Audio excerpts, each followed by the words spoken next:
आज शनिवार का दिन है, जिस दिन अपन इस दरिद्रता से मिलने के लिए पीपल के पेड़ के नीचे आए हैं। हिंदू धर्म में ये दिन पीपल के वृक्ष के लिए पूजनीय होगा। जो भी शनिवार के दिन पीपल के वृक्ष की पूजन करेगा, दूध चढ़ाएगा या मिष्ठान का भोग लगाएगा, लक्ष्मी और नारायण उसके घर में प्रवेश कर जाएगा।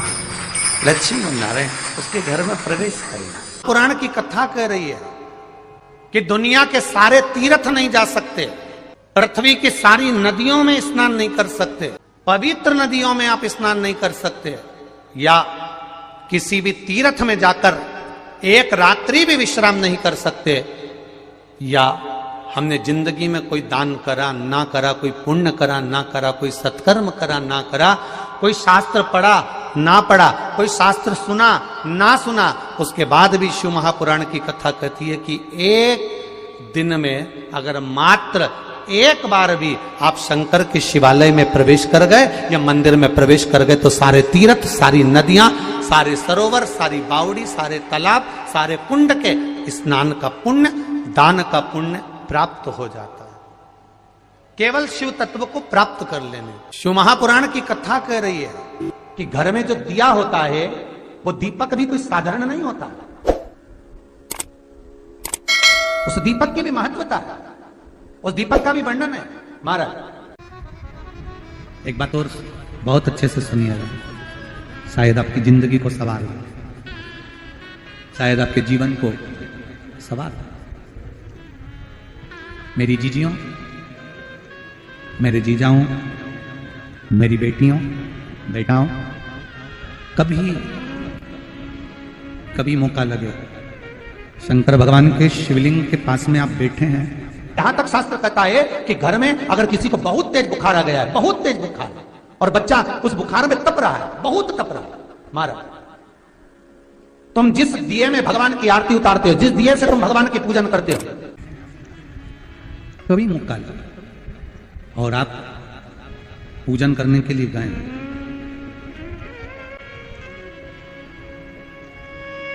कभी पूजन करने के लिए, और आपको शंकर भगवान के शिवलिंग के पास में या शंकर भगवान के शिवलिंग के ऊपर कनेर का अगर पीला फूल देखा है ना आप लोगों ने, अरे बोलो तो जम के, देखा है? कनेर का यदि पीला फूल शिवलिंग के आसपास में या शंकर भगवान के ऊपर कहीं रखा हुआ भी दिख जाए, विषम परिस्थिति हो, बहुत हिम्मत ना हारते हो, तभी भगवान अकेले में एकांत में आप पहुंचे उनके पूजन के लिए, कनेर का पुष्प वहां रखा है, चाहे वो जलाधारी पर रखा हो, चाहे वो शिवलिंग के पास में रखा हो, शिवलिंग पर रखा हो, उस कनेर के पुष्प को अगर आप 5 जगह का स्पर्श कराकर अपने हृदय की बात कहकर वापिस महादेव को समर्पित कर देते हो, तो भी मेरा महादेव तुम्हारे दुख का निवारण कर देगा। अब वो 5 स्थान, वो 5 स्थान, पहला गणेश जी, गणेश जी का जो स्थान होता है वह जगह, दूसरा षडानंद कार्तिक, तीसरा अशोक सुंदरी वाला स्थान, चौथा जलाधारी जो ऊपर से बूंद बूंद जल नीचे गिरा रही है, जया, विषहरा, शामली बारी, दौतली, देव, शंकर जी की 5 बेटियों का, और 5वें नंबर का है शंकर भगवान के, जो कैसे वर्णन किया जाए, त्रिशूल के 3 भाग होते हैं। करें दर्शन आप लोगों ने, ये से सामने त्रिशूल लगा है, इस त्रिशूल के ऊपर देखेंगे तो 3 भाग दिख रहे हैं, नजर आ रहे हैं सबको?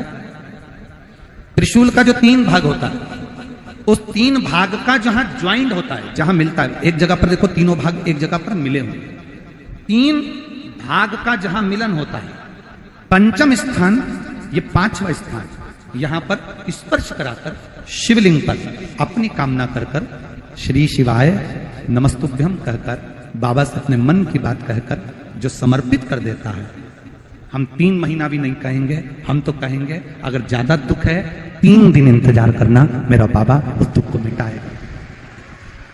3 महीना बहुत दूर, पर करना है दिल से।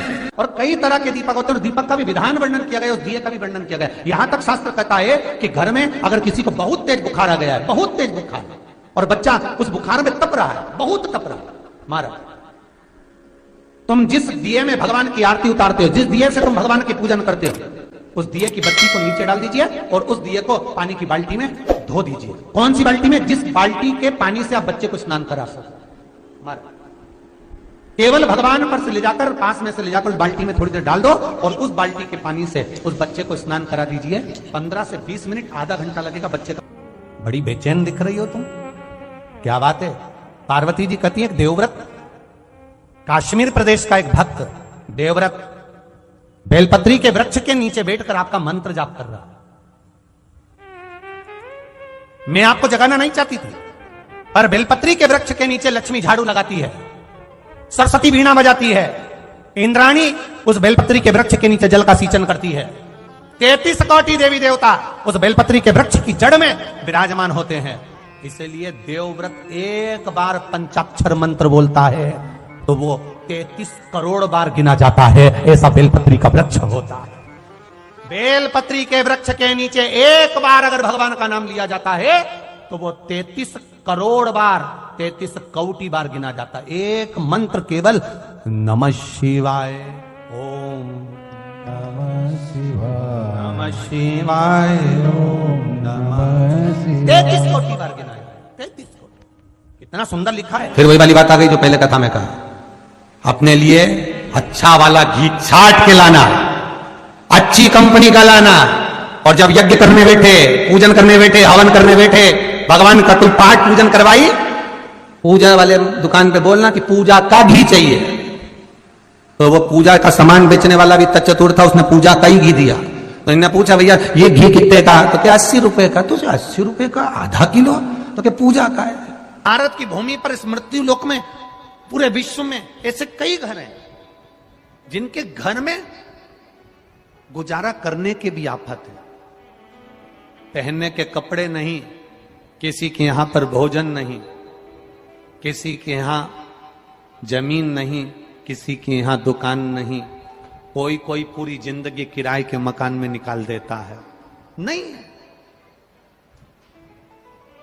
मेरा एक निवेदन है, इस कथा को जितने छत्रपति संभाजी नगर के श्रोता भाई बहन श्रवण कर रहे हैं उनसे निवेदन करूंगा, आप हाथ का ठेला लगा रहे हो, सब्जी का ठेला लगा रहे हो, फल का ठेला लगा रहे हो, धक्के की जिंदगी जी रहे हो, दरवाजे पर बैठे हो, कहीं ना कहीं तुम दास्य भाव की जिंदगी जी रहे हो, तकलीफ में जिंदगी जी रहे हो, बहुत दुख की जिंदगी जी रहे हो, बहुत कष्ट की जिंदगी जी रहे हो, उनसे केवल निवेदन करूंगा, 3 महीने 2 जगह पर जल चढ़ाना प्रारंभ कर दीजिए, केवल 3 महीने।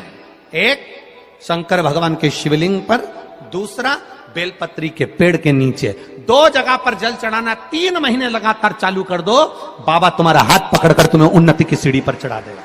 हमें कोई चमत्कार करना नहीं आता, और ना हम कोई तंत्र विद्या या मंत्र विद्या जानते हैं, ना हमारे पास में बेल है, ना हमारे पास में भभूति है, हमारे पास में तो केवल शिव का नाम है। आप श्री शिवाय नमस्तुभ्यम बोलो, ओम नमः शिवाय बोलो, नमः शिवाय बोलो, चाहे महामृत्युंजय मंत्र बोलो, उसका स्मरण करते करते भगवान शंकर के शिवलिंग पर जल, और उसी पात्र में जो जल तुमने शंकर जी को चढ़ाया है उसमें से बचा हुआ थोड़ा सा जल बेलपत्री के पेड़ के नीचे चढ़ाना प्रारंभ कर दो। अलग से बेलपत्री के पेड़ के नीचे चढ़ाने के लिए अलग से लोटा भर के जल जरूरत नहीं पड़ेगी। जो तुमने शिव जी को जल चढ़ाया,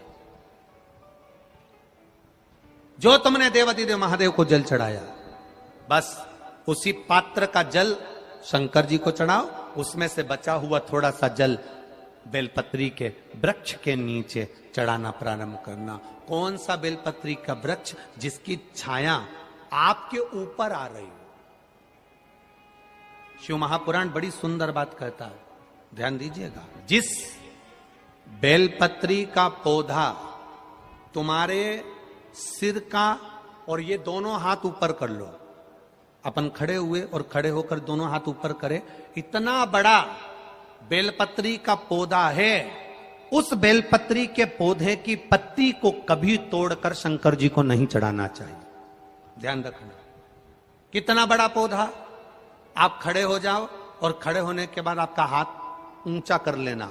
इतना बड़ा पौधा है, उस पौधे की पत्ती बेलपत्री को तोड़कर शंकर भगवान को कभी नहीं चढ़ाना। शंकर भगवान को उस बेलपत्री को, उस वृक्ष की पत्ती को तोड़ना चाहिए जो वृक्ष तुम्हारे हाथ से थोड़ा सा ऊंचा हो, जिसके लिए तुम्हें हाथ और ऊंचा करना पड़ रहा हो। जैसे एक बच्चा अपनी मां की गोद में बैठने के लिए दोनों हाथों से उचकता है, आवाज लगाता है, उचकता है, आवाज लगाता है, हाथ ऊपर करता है, तो मां उस बच्चे को गोदी में ले लेती है। उसी तरह उस बेलपत्री के वृक्ष की पत्ती तोड़ना चाहिए जिसने थोड़ी उन्नति कर ली हो, जो थोड़ा ऊंचा हो गया हो। तुम उसको पाने का प्रयास करो तो भगवान भी तुम्हें अपनी गोदी में ले ले। ऐसे वृक्ष की पत्ती तोड़। अब तुम छोटा सा पौधा, बिल्कुल जरा सा पौधा, उसी की पत्ती तोड़कर महादेव को चढ़ाओगे, ये श्रेष्ठता नहीं। यदि बेलपत्री का पेड़ आपके यहाँ है और मान लो कई लोग बेलपत्री गमले में लगाते हैं या छत के ऊपर लगा देते हैं, बेलपत्री का वृक्ष जो होना चाहिए वो घर के ठीक पीछे के भाग में, पीछे के भाग। या बेलपत्री का वृक्ष अगर पीछे नहीं है तो आप अपने घर से जब बाहर निकलते हैं तो राइट हैंड की ओर बेलपत्री का वृक्ष होना चाहिए। आप जब घर से प्रवेश कर रहे हैं, बाहर की ओर निकल, वो सुख का अनुभव करा।